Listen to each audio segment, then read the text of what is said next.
والصلاة والسلام على من لا نبي بعده أما بعد فأعوذ بالله من الشيطان الرجيم بسم الله الرحمن الرحيم وَلَقَدْ آتَيْنَا مُوسَى الْكِتَابَ فَلَا تَكُنْ فِي مِرْيَةٍ مِّن لِّقَائِهِ وَجَعَلْنَاهُ هُدًى لِّبَنِي إِسْرَائِيلَ وقال رسول الله صلى الله عليه وسلم الأنبياء أحياء في قبورهم يصلون صدق الله مولانا العظيم وبلغنا رسوله النبي الكريم ونحن على ذلك من الشاهدين والشاكرين والحمد لله رب العالمين رب اشرح لي صدري ويسر لي امري واحلل عقدة من لساني يفقهوا قولي رب زدني علما وارزقني فهما سبحانك لا علم لنا الا ما علمتنا انك انت العليم الحكيم اللهم صل على سيدنا ومولانا محمد وعلى آل سيدنا ومولانا محمد وبارك وسلم علیہ.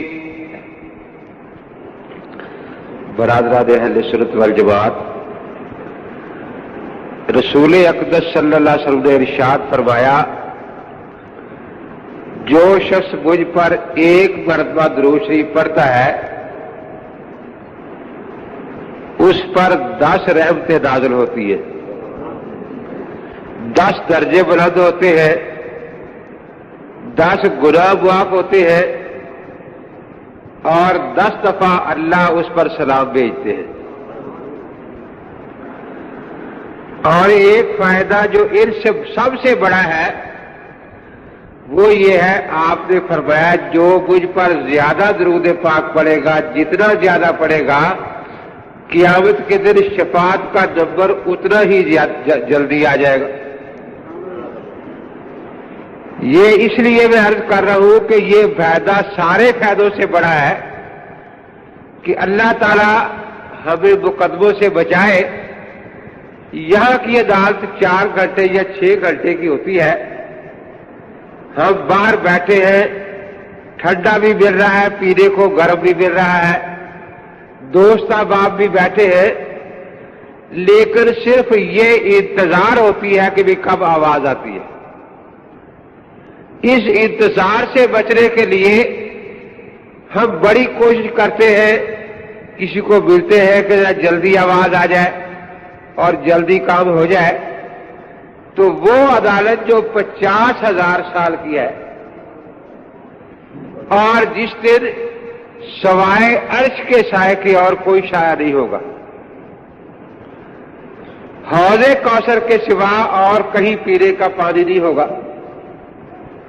یہ جس زمین پر ہم بیٹھے اس وقت ہیں بڑے سکون سے بیٹھے ہیں نا، لیکن قیامت کے دن اذا زلزلت الارض زلزالها یہ جھٹکے پر جھٹکا کھا رہی ہوگی. یہاں کسی دن زلزلہ آ جائے، 1-2 جھٹکے لگے تو ہم 6 دن اندر جاتے ڈرتے ہیں، اور وہاں جھٹکے پر جھٹکا لگ رہا ہوگا.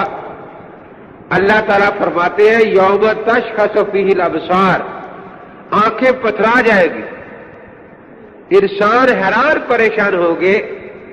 سورج جو ہے وہ 1 میل کی بلندی پر ہوگا. تو ایسے دن میں جس کا نمبر جلدی آ جائے سفارش کا، اس سے زیادہ خوش قسمت اور کون ہو سکتا ہے. اور حضرت رسول پاک نے ارشاد فرمایا کہ جو جتنا زیادہ درود پاک پڑھے گا اتنا ہی نمبر جلدی آئے گا. اور بہت سا وقت ہمارے پاس ہوتا ہے جس کو ہم ضائع کرتے ہیں. حضرت مولانا بشیر احمد صاحب پسروری رحمۃ اللہ علیہ حضرت لاہوری کے خلفاء میں سے تھے. تو ہمارے ہاں تشریف لائے. میں نے صبح سکول آنا تھا تو سائیکل پر میرے پیچھے بیٹھ گیا کہ میرے بھی شہر چل رہے. پیچھے بیٹھے آئے جب سکول پہنچے تو فرمایا کہ میں پیچھے بیٹھا تھا، باتیں بھی ہوتی رہی اور 1000 مرتبہ میں نے درود شریف پڑھ لیا ہے۔ فرمایا تمہیں اس لیے بتا رہا ہوں کہ آخر تو روز آتا جاتا ہے، اگر اتنا وقت ہی تو صرف کر لے درود شریف پڑھنے میں تو 1000 مرتبہ آتے پڑھا جائے گا، 1000 مرتبہ جاتے ہوئے، اور کوئی وقت بھی تیرے کاموں میں کوئی حرج نہیں ہوگا۔ تو اللہ والے سوچتے ہیں کہ کوئی وقت بھی ہمارا ضائع نہ ہو جائے، یہ زندگی دوبارہ ملنے والی نہیں۔ ایک روایت میں ہے کہ جب انسان کی موت کا وقت آتا ہے تو سب سے پہلے رزق کا فرشتہ آتا ہے کہ دنیا میں اللہ نے رزق کے انبار پیدا کیے ہیں، لیکن اب تیری قسمت میں ایک بھی دانہ نہیں ہے، تیرا رزق ختم ہو چکا ہے۔ پھر وہ فرشتہ آتا ہے جو پانی پر موکل ہے کہ دریا بہ رہے ہیں، ٹیوب ویل چل رہے ہیں، بہت پانی دنیا میں ہے، لیکن تیری قسمت کا بھی ایک قطرہ بھی باقی نہیں رہا، کتنے گرے جا چکے ہیں۔ روایت میں ہے کہ آدمی اس کے منہ میں ڈالتا پانی، وہ باہر بہ جاتا ہے، اندر نہیں جاتا کیونکہ اس کی قسمت میں نہیں ہوتا۔ ہوا کا موکل فرشتہ آتا ہے اور وہ کہتا ہے کہ یہ میلوں تک ہوا اللہ نے بھری ہوئی ہے یہاں پوری فضا میں، لیکن تیرے سانس ختم ہو چکے ہیں، تیرے سانس کے لیے اب ہوا نہیں ہے۔ وہ پھر کہتا ہے کہ کاش مجھے تھوڑا سا وقت مل جائے، میں توبہ کر لوں، کہ اب تو توبہ کا وقت گزر چکا۔ اس لیے حضرت حکیم الامت مولانا اشرف علی صاحب تھانوی رحمۃ اللہ تعالی علیہ بہشتی زیور کے کئی حصے لکھے، جو 7واں حصہ ہے وہ دل کی اصلاح کے لیے ہے۔ اس کے آخر میں لکھتے ہیں کہ جب بھی آدمی صبح اٹھے تو نماز کے بعد تھوڑی دیر یہ سوچ لیا کرے کہ میری زندگی ختم ہو گئی تھی، آج کا دن میں نے بڑی منت سماجت سے اللہ سے مانگا ہے،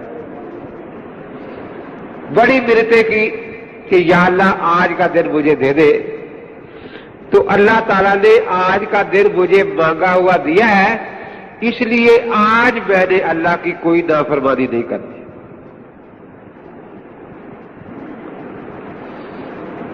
حضرت لاہوری رحمۃ اللہ تعالی علیہ نے بتایا کہ سب سے زیادہ گناہ زبان کے ہوتے ہیں، یہ نہ زندہ کو چھوڑتی ہے نہ مردہ کو چھوڑتی ہے، اس لیے بات سوچ کر کرنی چاہیے۔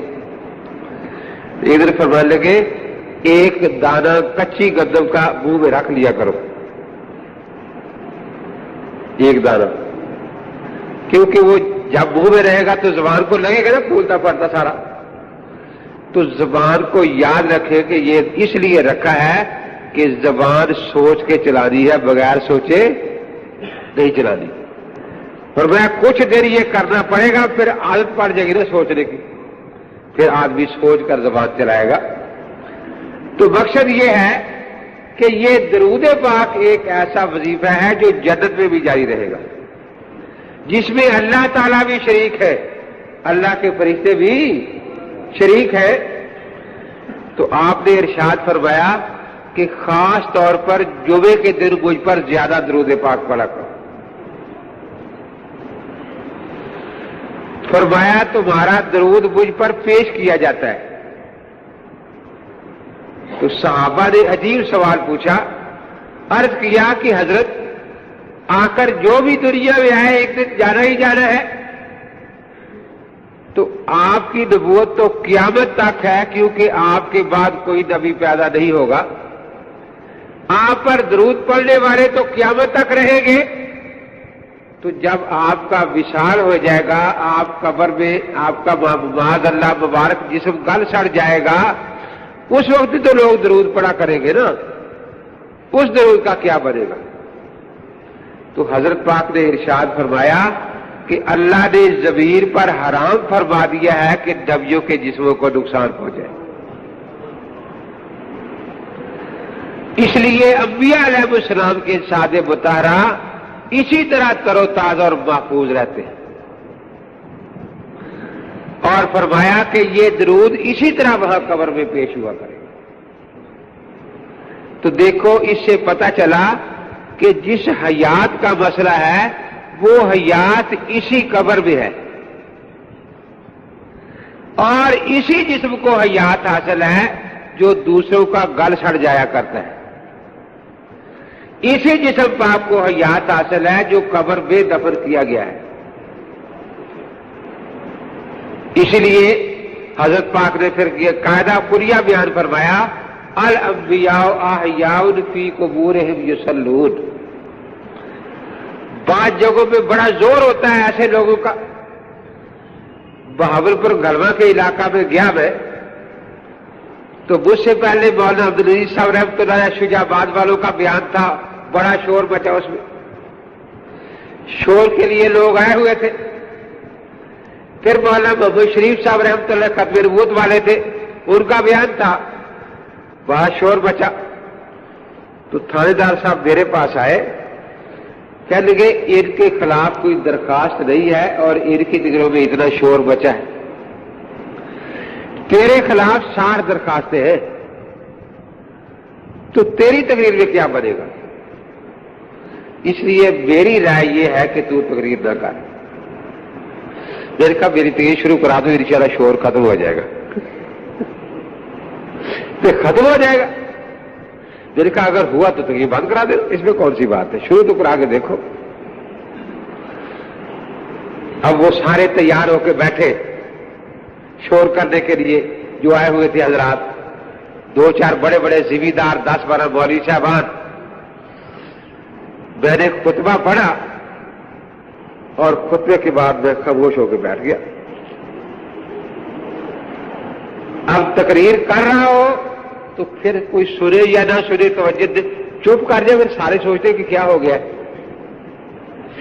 اب میں خطبہ پڑھ کے خاموش بیٹھ گیا. لوگ کہیں جی آپ خاموش بیٹھ گئے. بھائی میں نے کہا میری تقریر کا وقت ہو گیا ہے اور میں اپنے وقت میں سے 20 منٹ آپ حضرات کو شور کے لیے دیتا ہوں، کیونکہ مجھے پتا چلا ہے کہ یہاں شور بہت ہوتا ہے. اس لیے دیکھو میرا بھی ایک حوصلہ ہے کہ میں اپنی تقریر سے تمہیں 20 منٹ شور کے لیے دیتا ہوں. اب میں کوئی شور بچاؤ وہ بجائے نا. اب کوئی نہ بولے، 1-2 منٹ گزر گئے. میں نے کہا بھائی دیکھو میں تمہیں وقت دے رہا ہوں، اب شور نہیں بچاتے تو پھر اب بچانا بھی نہ. جب میں اپنا وقت تمہیں دے رہا ہوں، پھر میں نے بات یہیں سے شروع کی کہ بھی دیکھو بات یہ ہے، اللہ کے نبی پاک کی ایک حدیث ہے،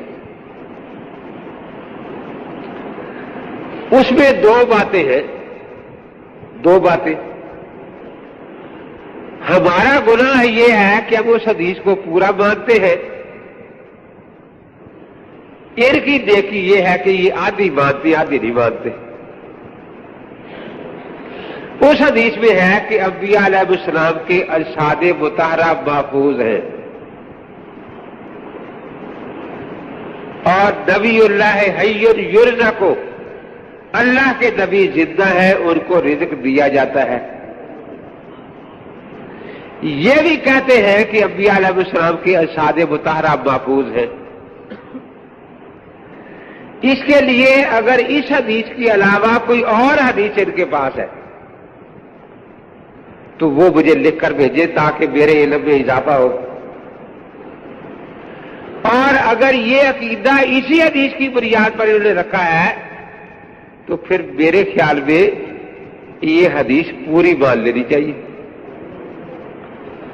یا تو یہ کہے کہ حدیث صحیح نہیں، پھر دونوں باتیں چھوڑ دینی چاہیے کہ بھی حدیث صحیح جو نہ ہوئی.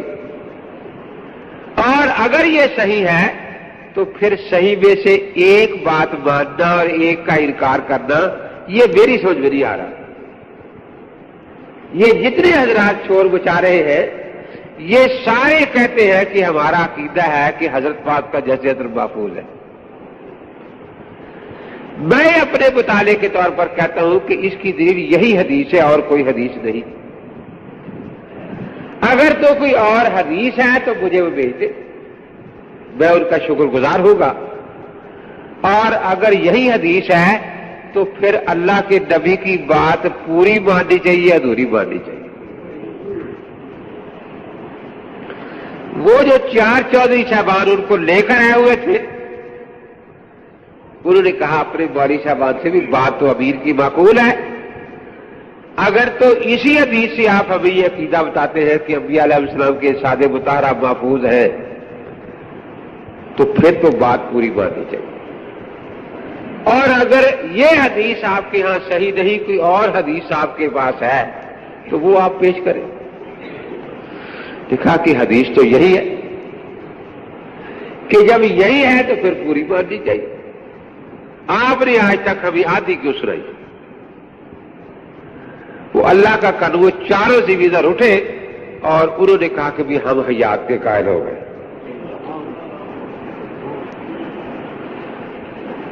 ایک بزرگ تھے پیر اس علاقے میں، شاہ صاحب، اس وقت نام ذہن سے نکل گیا ہے، وہ صدر تھے۔ وہ اتنے خوش ہوئے کہ اپنی پگڑی سر سے اتار کر میرے سر پر باندھنی شروع کر دی۔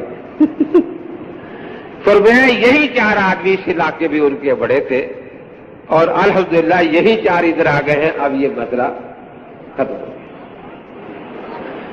تو بات یہ ہے کہ ہم اس حدیث کو پورا مانتے ہیں، یہ لوگ ادھورا مانتے ہیں۔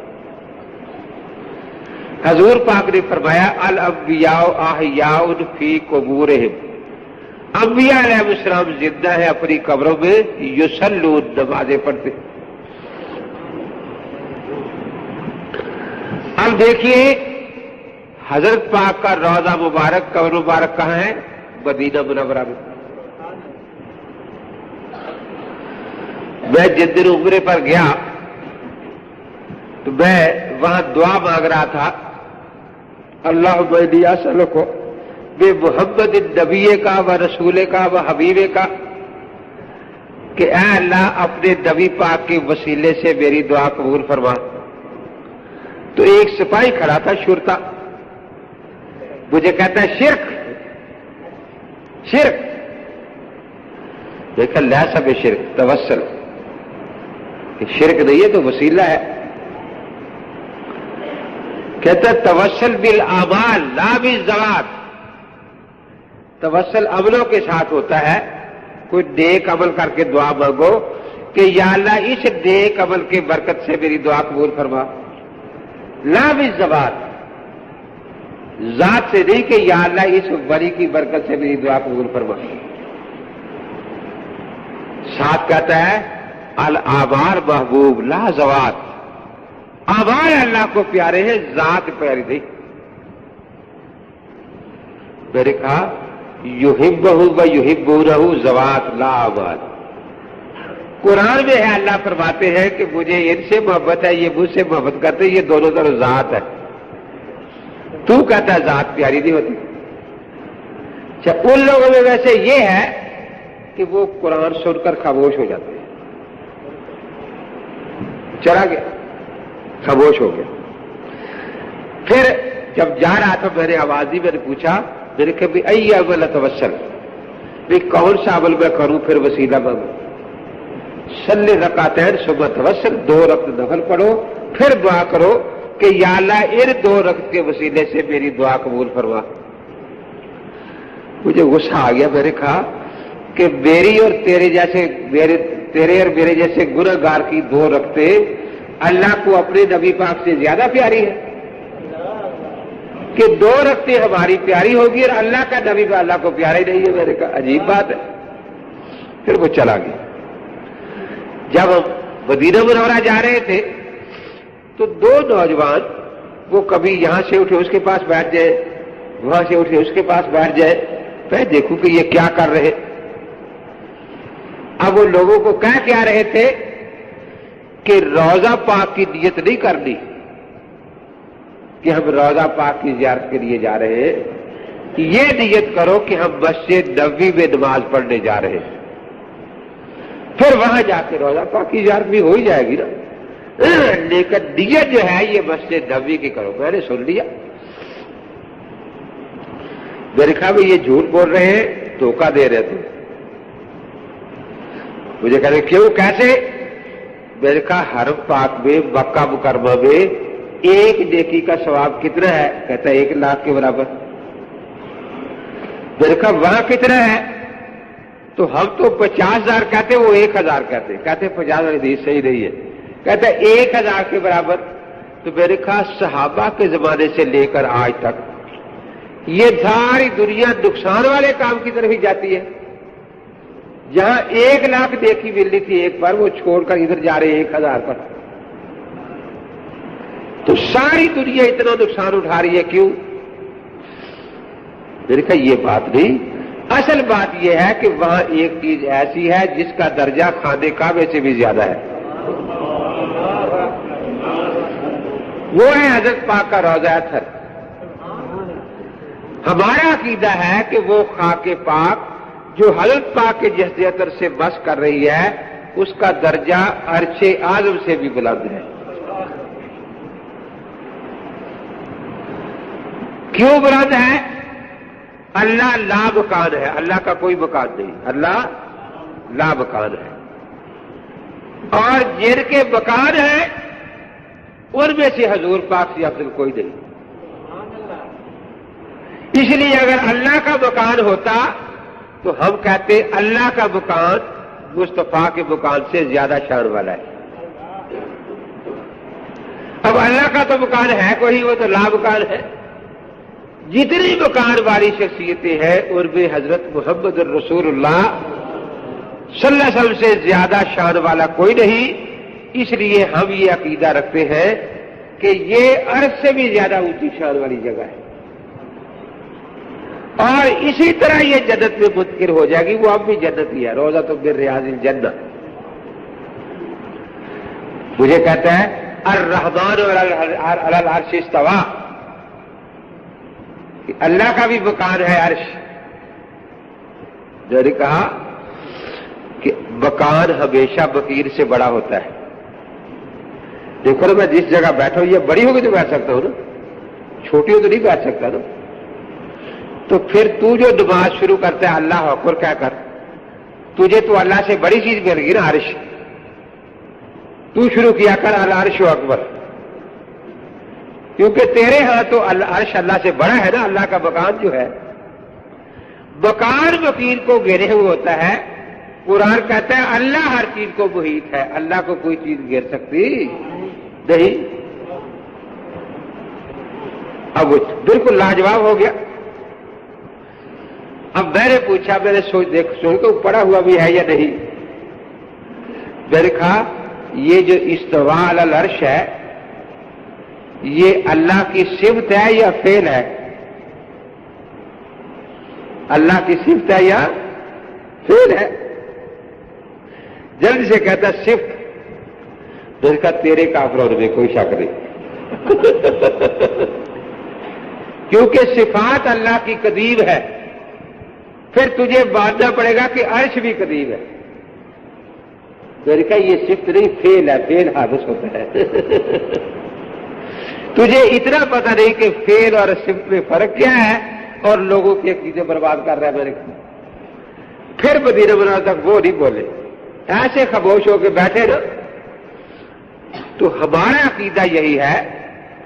اب ان میں سے ایک کہنے لگا کہ حضرت نے فرمایا کہ میری قبر سے لے کر منبر تک جو جگہ ہے یہ روضۃ من ریاض الجنہ ہے. یہ جگہ روضۃ من ریاض الجنہ ہے، جنت کے باغوں میں سے ایک باغ ہے. یہ کہ قبر ادھر چھوڑ دی نا، منبر ادھر ہو گیا. درمیان والی جگہ کہتا جنت ہے، درمیان والی جگہ جنت ہے. تو روضہ اس میں شامل حضور نے نہ فرمایا نا. میں نے کہا اس کو جنت نہیں کہا، روضۃ من روضات الجنہ کہا ہے کہ جنت کے باغوں میں سے ایک باغ یہ بھی ہے. میں نے کہا اس حدیث کی تصحیح امام طحاوی مشکل الاسحار میں لکھ چکے ہیں. فرماتے ہیں کہ باغ بہت سے جنت کے ہیں. یہ جگہ جو روضہ پاک سے لے کر منبر تک ہے یہ بھی ان باغوں میں سے ایک باغ ہے. اور یہ جنت کا باغ کیوں بنی؟ یہاں حضرت کی مبارک تلیاں لگ گئی ہیں. تو جو جگہ تلیاں لگ گئی وہ جنت بن گیا. جہاں حضرت خود موجود ہے وہ تو اعلیٰ جنت ہے اس سمے. یہ تو جنت صرف اس لیے بن گئی ہے نا کہ یہاں حضرت کے پاؤں مبارک لگے آتے جاتے. اللہ نے اس کو جنت بنا دیا. تو جہاں حضرت خود آرام فرما ہے، امام طحاوی فرماتے ہیں کہ اس سے بڑی جنت تو کوئی ہو ہی نہیں سکتی نا، جہاں حضرت خود آرام فرما ہے.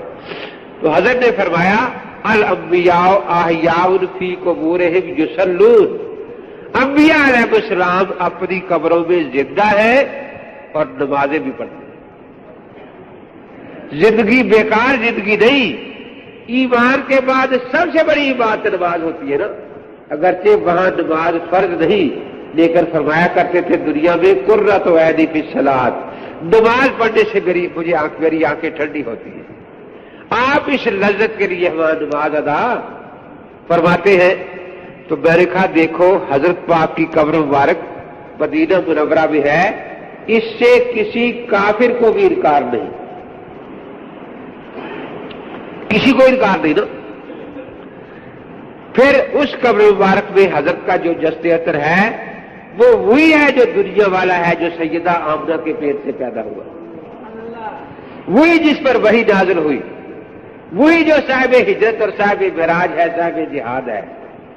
تو جب حیات وہاں ہوئی تو یہی جسد عطر فیض الحیات ہوا نا. یہ حدیث متواترات میں سے ہے. اس لیے یہ عقیدہ اہل سنت والجماعت کا اجماعی اور اتفاقی عقیدہ ہے. تو انبیاء علیہ السلام کے بارے میں بڑی بہاودیر گیا تو وہاں دیکھا گیلری تھی بہت بڑی جو سامنے مسجد کے اندر بنی ہوئی، کہ اوپر بھی کلاسد کو ہمارے 5-7 بیٹھے ہیں، سٹیج پر بھی سارے بیٹھے، اور تھے جیل کے آئے ہوئے گجرات. جب میں پہنچا تو میں نے پوچھا بھی کیا قصہ ہے؟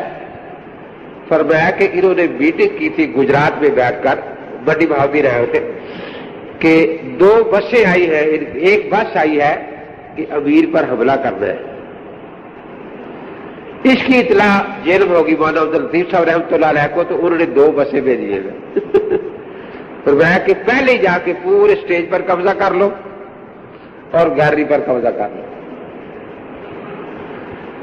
اب وہ جو ان کا تھا قصہ وہ تو ختم ہو گیا. پہلوان تھے 2 بڑے بڑے یوں سامنے بیٹھے. وہ ایک کھڑا ہوا، اس نے کہا جی ابو بکر صدیق رضی اللہ تعالیٰ کا خطبہ سناؤ جس میں حضور پاک کے وصال کا ذکر ہے،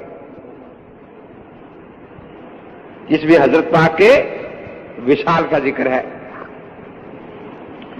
میں نے کہا دیکھو بالکل وہی سناتا ہوں. پہلے یہ سمجھ لو کہ قرآن پاک میں حضرت پاک کی موت کا وعدہ ہے جیسے ہمارا بھی وعدہ ہے کل نفس ذائقۃ الموت، لیکن وقوع موت کا قرآن پاک میں کہیں ذکر نہیں کہ حضرت موت ہو گئے. پورے قرآن میں وعدہ موت ہے. کیوں؟ اگر وقوع موت آ جائے تو قرآن اللہ کی کتاب نہیں رہتی. پھر کیونکہ بعد میں جو نازل ہو کس پر نازل، نبی تو فوت ہو چکا ہے. آج جو تورات میں نے کہا ہمیں مل رہی ہے، ہم کہتے ہیں کہ یہ موسیٰ علیہ السلام کی تورات نہیں. قرآن کہتا ہے یکتبون الکتاب بایدیہم ثم یقولون ھذا من عند اللہ، کتابیں خود لکھ دیتے ہیں، کہتے جی اللہ کی طرف سے آئی ہے. تو اس تورات کے غلط ہونے کے، جھوٹے ہونے کے جہاں اور دلائل ہیں، ایک بڑی دلیل یہ ہے کہ اس میں موسیٰ علیہ السلام کے فوت ہو جانے کا تذکرہ ہے کہ فوت ہو گئے. کا آخری باب جو ہے 33واں، وہ شروع یہاں سے ہوتا ہے سو موسیٰ مرد خدا بو آم کی سرزمین میں فوت ہو گیا اور وہی بیت فغفور کے مقابل اسے دفن کر دیا گیا. بنی اسرائیل کئی مہینے تک موسیٰ کا ماتم کرتے رہے. موسیٰ کے بعد کئی نبی آئے لیکن موسیٰ جیسا نبی آج تک نہیں آیا جس نے اللہ سے روبرو باتیں کی ہو. اور آج موسیٰ کی قبر کا نشان بھی کسی کو یاد نہیں رہا. میں نے کہا یہ بتا رہا ہے یہ باب کہ یہ تورات اس زمانے میں لکھی گئی ہے جب موسیٰ علیہ السلام کی قبر بھی لوگوں کو یاد نہیں رہی تھی. تو پتہ چلا کہ اس تورات کا موسیٰ علیہ السلام کے ساتھ کوئی تعلق نہیں. اس طرح ہم جو آج چاروں انجیلوں کو جعلی کہتے ہیں تو اس کے جہاں باقی دلائل ہے کہ یہ بھی ہے کہ ان چاروں انجیلوں میں کہ عیسیٰ علیہ السلام صلیب پر تڑپتے رہے 6 گھنٹے، پھر صلیب پر فوت ہو گئے، پھر 3 دن رات قبر میں رہے، پھر اس سے اٹھے. تو ان میں مسیح علیہ السلام کے وقوع موت کا ذکر ہے. قرآن پاک میں کوئی آیت نہیں اللہ نے فرمایا کہ میرا نبی فوت ہو گیا. نہ کسی حدیث میں حضرت نے فرمایا ہو کہ میں فوت ہو کر قبر میں دفن ہو چکا ہوں. ایسی کوئی حدیث نہیں نا. ہاں جس طرح ہمارا وعدہ موت قرآن میں ہے، اب جن کے ہاتھوں میں ہم مریں گے وہ کہیں گے بھی مر گیا. تو صحابہ نے ذکر کیا کہ حضرت کا وصال ہو گیا. یہ خطبہ صدیق اکبر میں ہے، ان محمد قد مات. کہتا ہاں جی یہی خطبہ ہم سننا چاہتے ہیں. میں نے کہا آپ آج تک آدھا سنتے رہے، میں آج پورا سناؤں گا. میں نے کہا یہ لکھا ہے کہ جب حضرت پاک کا وصال ہوا تو صدیق اکبر مدینہ منورہ میں نہیں تھے، قریب بستی سنہ ہے، وہاں حضرت کی دوسری شادی تھی، وہاں تشریف لے گئے ہوئے تھے. جب واپس آئے پتہ چلا تو آ کر حضرت کی پیشانی مبارک پر بوسہ لیا، فرمایا طبتا حیم و میتا، آپ کی زندگی بھی پاکیزہ اور آپ کی موت بھی پاکیزہ. پھر فرمایا لن یذیقک اللہ الموت تعین ابدا. یہ صحیح بخاری صفحہ 517 جلد اول پر روایت ہے کہ اللہ تعالیٰ آپ کو 2 موتیں ہرگز نہیں دکھائیں گے. اب یہ 2 موتوں سے کیا مراد ہے؟ اگر تو وہ مراد ہے جو اس آیت میں ہے کیف تکفرون باللہ وکنتم امواتا، تو وہ تو دونوں آ چکی، کیونکہ ایک دنیا میں آنے سے پہلے ایک یہ آ گئی. تو اس لیے یہ 2 موتوں سے کیا مراد ہے؟ تو 8 شارحین بخاری لکھ رہے ہیں کہ یہاں مطلب یہ ہے کہ جب روح نکل گئی پھر قبر میں سوال جواب کے بعد روح کا تعلق کبھی کیا جاتا ہے تاکہ سوال جواب دے.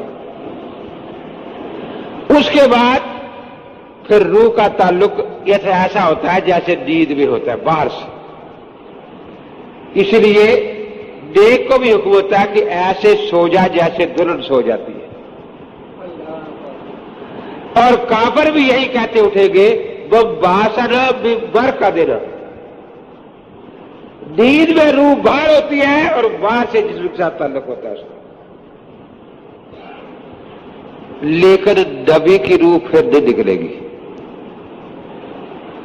وہ روح اسی طرح مستمر رہے گی، ان پر نیند بھی طاری نہیں ہوگی، چے جائے کہ بہت طاری کی جائے قبر میں. تو فرمایا اس سے پتہ چلا کہ نبی پاک کی حیات قبر میں دائمی ہوگی. تو کیا صدیق نے یہ آیت پڑھنے سے پہلے انا کا میت بینہ میتن اگلی زندگی کا ذکر فرما دیا کہ بھئی یہ جو موت آئی ہے موت قیامت تک نہیں چلے گی، بلکہ اس کے بعد اللہ حیات جو عطا فرمائیں گے وہی قیامت تک چلے گی.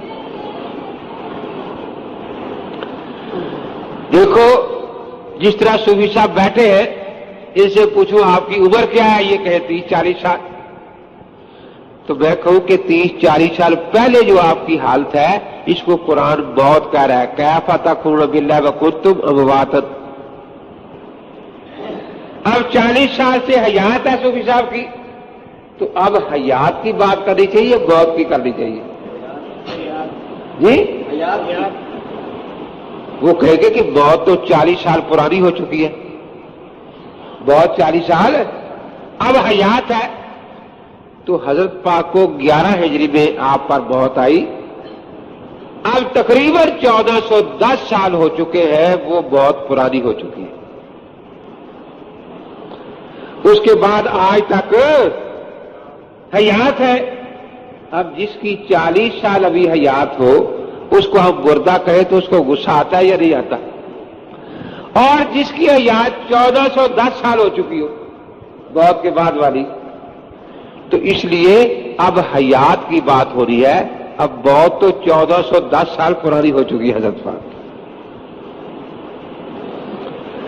اسی لیے انبیاء علیہ السلام کے سوا میں کسی کا اختلاف نہیں، کیونکہ ان کی حالت ایسی جیسے بیداری میں کوئی پردے میں بیٹھ جائے تو وہ سنتا ہے۔ باقیوں کے بارے میں اختلاف ہوا ہے کہ سنتے ہیں یا نہیں۔ صوفیہ کرام 100% اس بات کے قائل ہیں کہ وہ سنتے ہیں، اور فقہائے کرام 98% اس بات کے قائل ہے کہ وہ سنتے ہیں۔ 2% نے کچھ اختلاف کیا ہے، مگر وہ بھی اس طرح سے جس طرح آج کل کے لوگ کرتے ہیں۔ اور یہ بھی بات سمجھے کہ سماع کا مسئلہ توحید شرک کا مسئلہ نہیں۔ دیکھیے زید ایک شخص ہے، وہ زندہ یہاں بیٹھا ہے، اس کے بارے میں سب مانتے ہیں کہ یہ قریب سے سن رہا ہے، دور سے نہیں سن رہا، کسی کو اختلاف نہیں ہے، زندہ بیٹھا ہے نا۔ زید کا ایک بت بنا کر وہاں رکھ دیا، بت، اس کے بارے میں سب یقین رکھتے ہیں کہ وہ نہ قریب سے سن رہا ہے نہ دور سے سن رہا ہے، بت جو ہوا۔ تو 2 باتوں میں ہمارا ان کے ساتھ اتفاق ہے کہ زندہ جو ہے وہ قریب سے سنتا ہے دور سے، اور بت نہ قریب سے سنتا ہے نہ دور سے۔ اب جھگڑا ہے قبر کے بارے میں کہ یہ قبر والا سنتا ہے یا نہیں، یہی جھگڑا ہے نا۔ اب یہ جو زندہ سن رہا تھا، یہ کس لیے سن رہا تھا؟ خدا تھا اس لیے سن رہا تھا، خدا تھا وہ۔ آپ سن رہے ہیں نا، آپ خدا ہے نہیں، کہ آپ کے ساتھ روح ہے، روح کا تعلق ہے۔ بت کیوں نہیں سن رہا؟ وہاں روح کا کوئی تعلق نہیں۔ اب قبر کا جھگڑا ہے، اگر قبر میں روح کا تعلق ثابت ہو جائے تو سننا ثابت ہو جائے گا،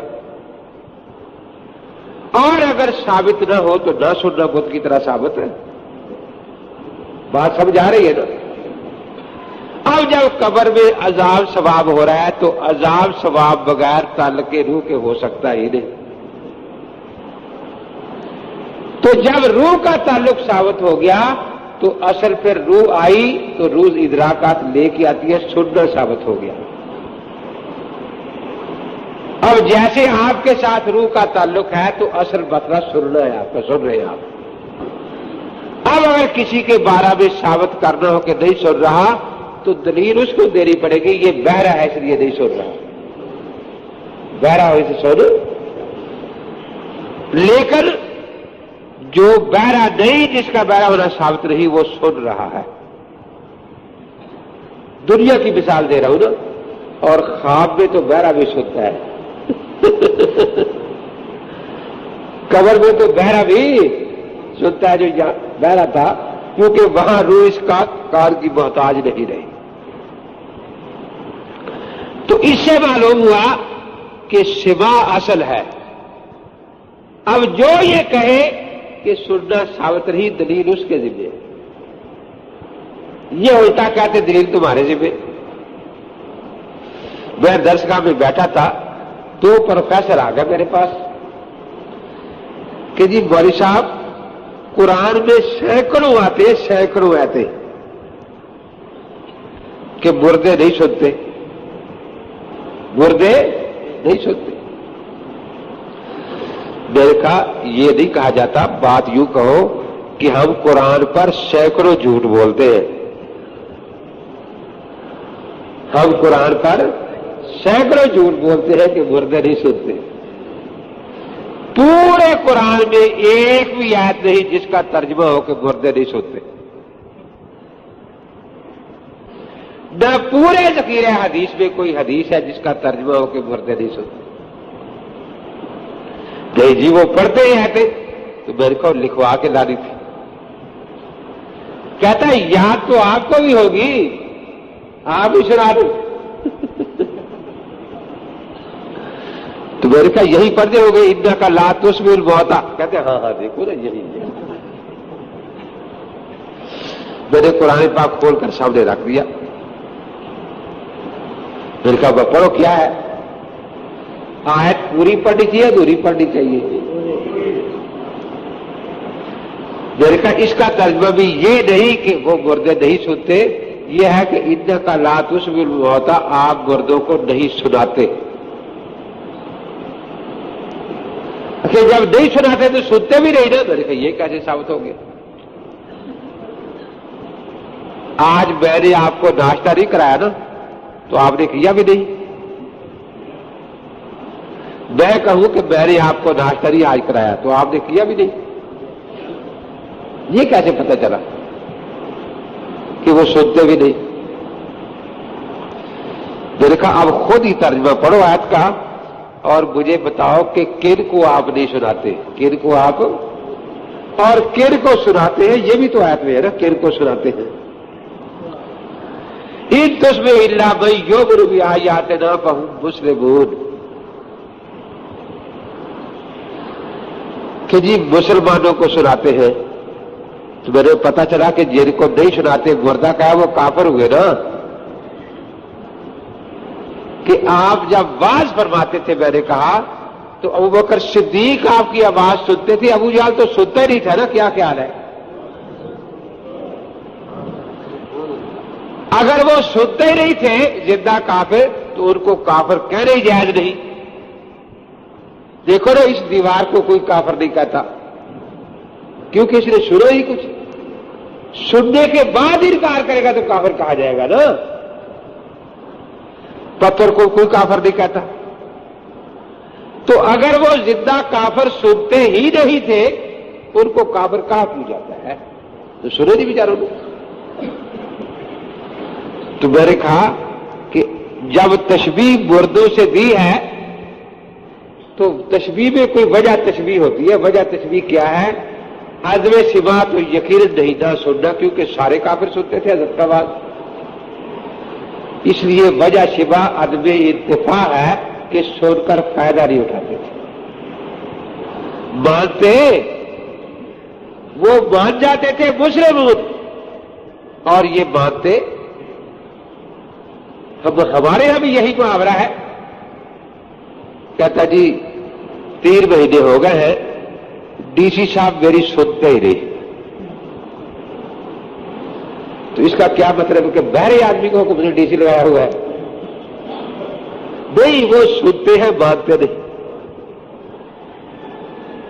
تو میں نے کہا وجہ تشبیہ عدم انتفاع ہے کہ جیسے زندہ کافر سنتے تھے لیکن مانتے فائدہ نہیں اٹھاتے تھے، تو اسی آیت سے پتہ چلا کہ مردے سنتے ہیں لیکن فائدہ نہیں اٹھاتے۔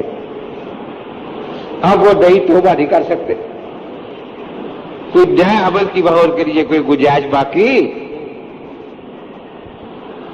میں نے کہا آیت پوری ماننی چاہیے ادھوری نہیں۔ تو پہلا سوال میں نے آیت پر کیا پوچھا کہ کن کو سناتے تھے کن کو نہیں سناتے تھے؟ تو سناتے کن کو تھے؟ مومنوں مسلمانوں کو۔ تو کن کو نہیں سناتے تھے؟ پتا چلا کہ وہ کافر ہیں۔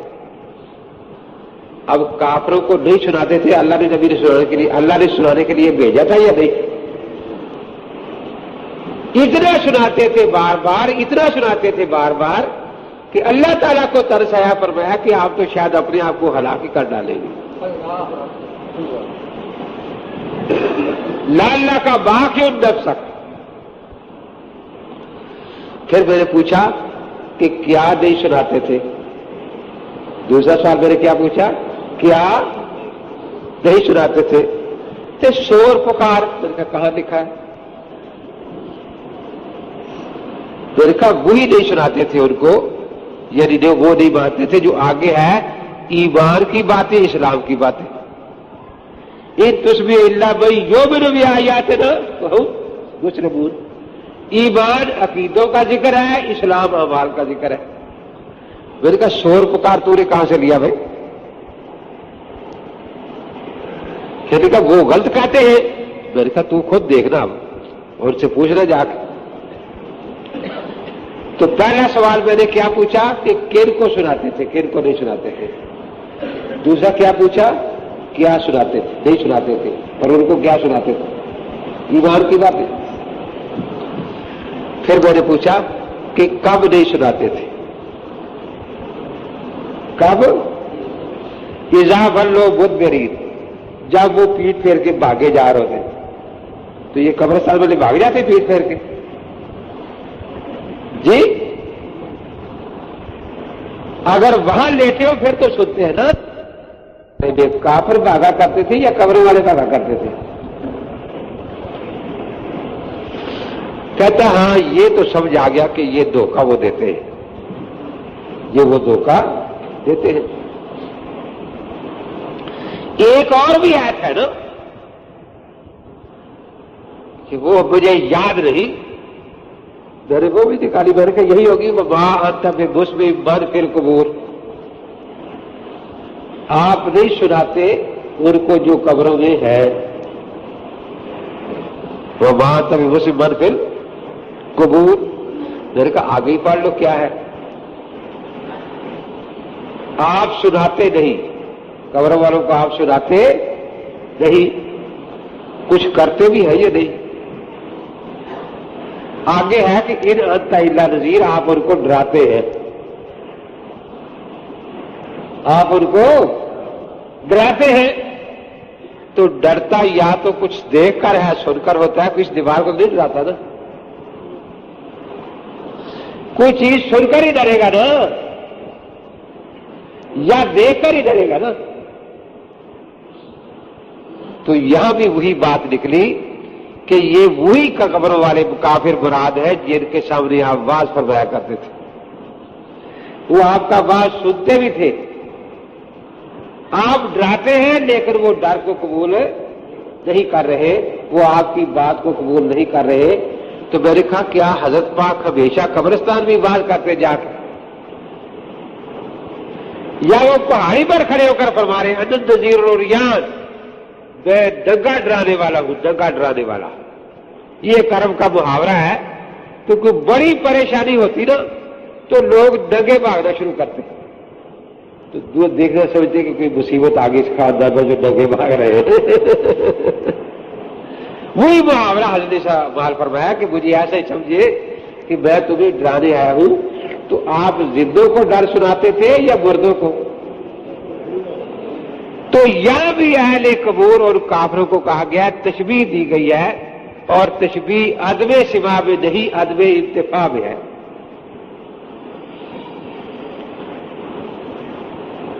احادیث میں بھی بالکل یہ مسئلہ واضح ہے.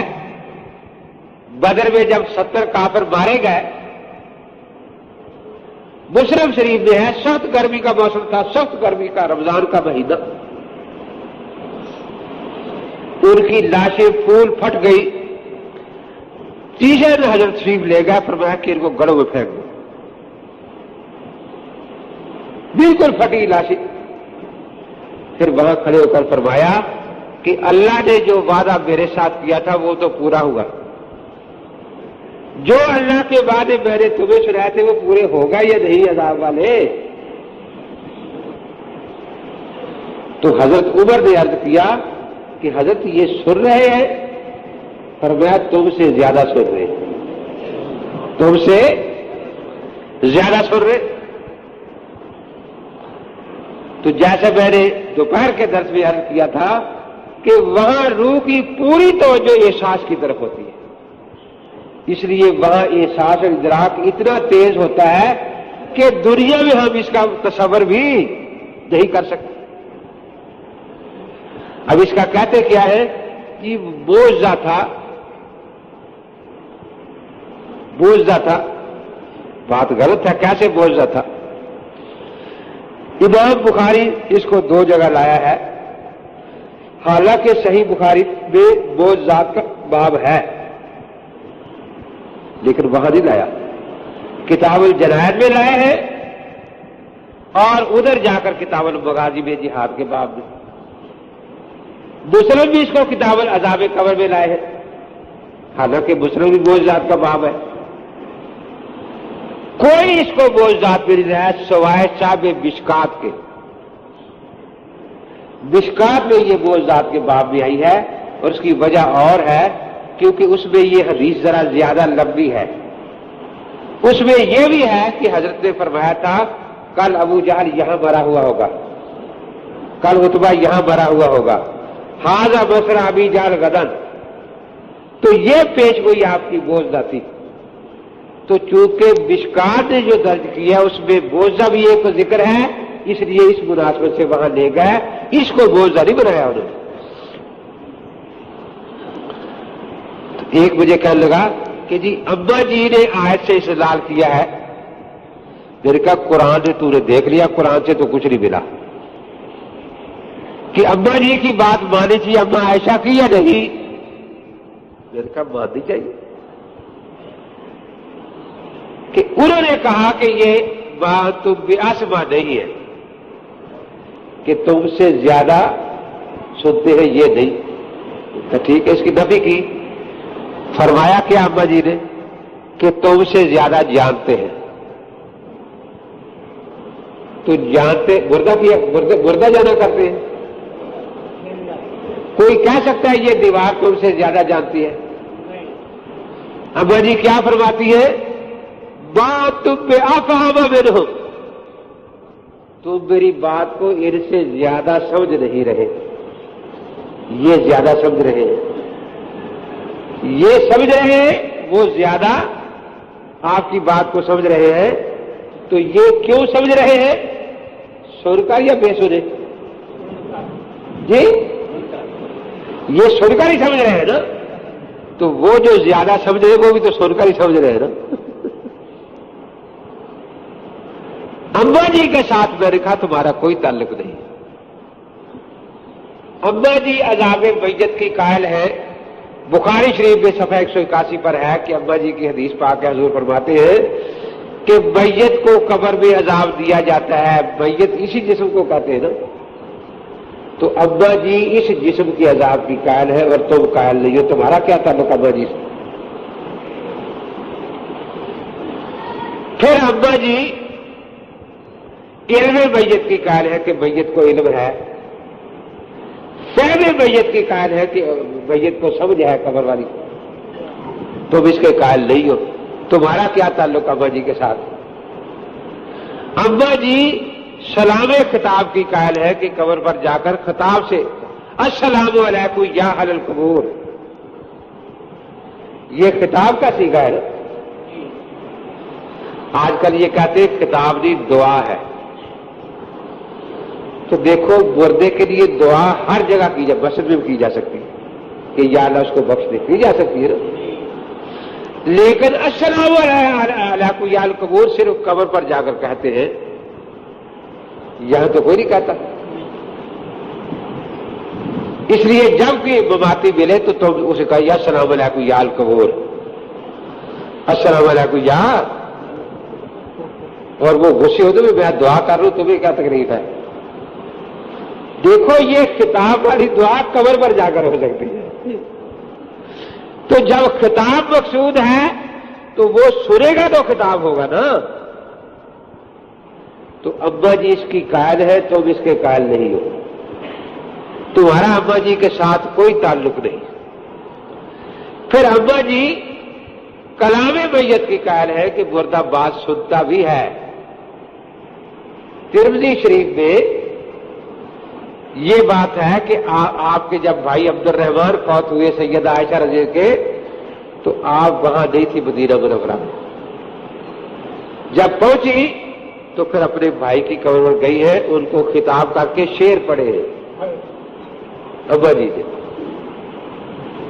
اب وہ خطاب میت کی قائل ہے۔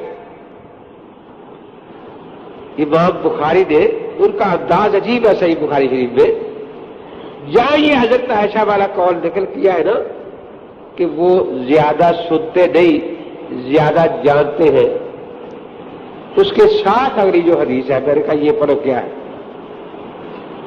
وہ یہ ہے کہ ایک یہودیہ ابا جی کے پاس آئی اور اس یہودیہ نے کہا، بڑھیا تھی کہ بیٹی اللہ تجھے عذاب قبر سے بچائے۔ ابا جی بڑی حیران ہوئی، وہ چلے گئی، حضرت سے پوچھا کہ قبر میں مسلمانوں کو بھی عذاب ہوتا ہے؟ ابا جی سمجھتی تھی کہ عذاب قبر صرف کافروں کے لیے ہے تو حضور پاک نے فرمایا کہ ہاں گناہگار مسلمانوں کو بھی عذاب ہوتا ہے۔ ابا جی فرماتی ہے پھر میں کئی دفعہ دیکھا کہ حضرت اونچی دعا مانگتے تھے کہ یا اللہ عذاب قبر سے محفوظ رکھنا تاکہ ہمیں بات یاد کروا دیں۔ تو امام بخاری سمجھا رہے ہیں یہ واقعہ 2 ہجری کا ہے، بدر کا واقعہ۔ کب کا؟ 2 ہجری کا۔ اور یہ جو یہودیہ کے آنے کا واقعہ ہے یہ 8 ہجری کا ہے۔ تو معلوم ہوا کہ ایک زمانے میں پوری تفصیلات عذاب قبر کی ابا جی کو معلوم نہیں تھی،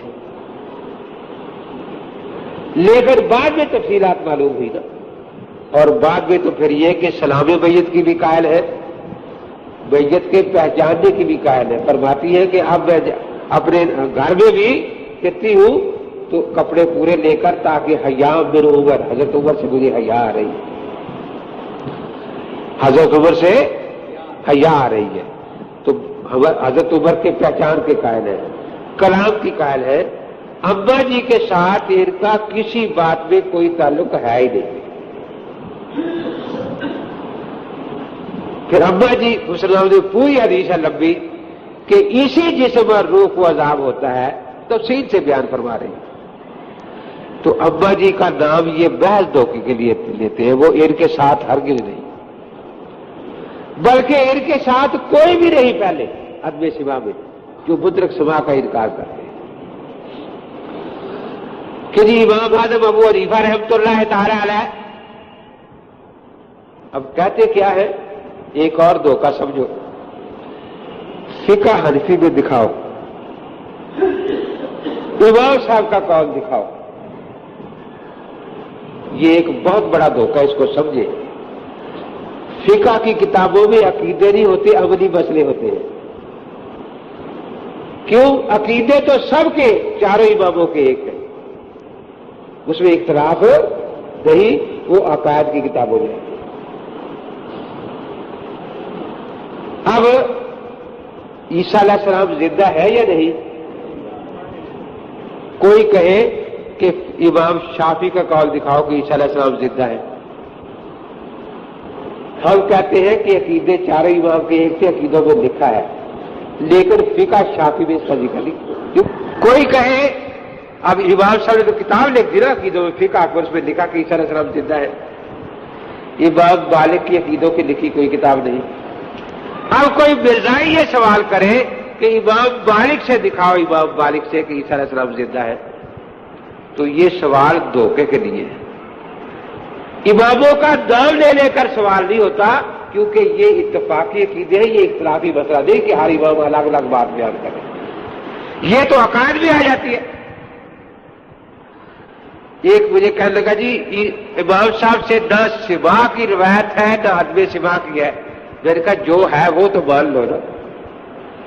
میں نے فقہ کو کھول کے سامنے رکھی، فرماتے ہیں کہ روح لوٹائی جاتی ہے میت میں اور اس سے اس کو عذاب اور ثواب ہوتا ہے۔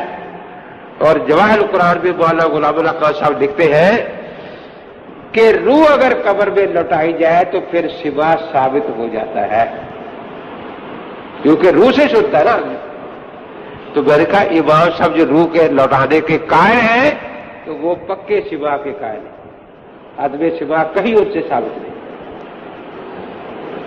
تو صوفیہ کرام 100% سما کے قائل ہیں، اور فقہا میں سے ابن حباب سے جن کی وفات 9ویں صدی میں ہے، 9ویں صدی میں، ان سے پہلے کسی حنفی نے لکھا کہ مردہ نہیں سنتا،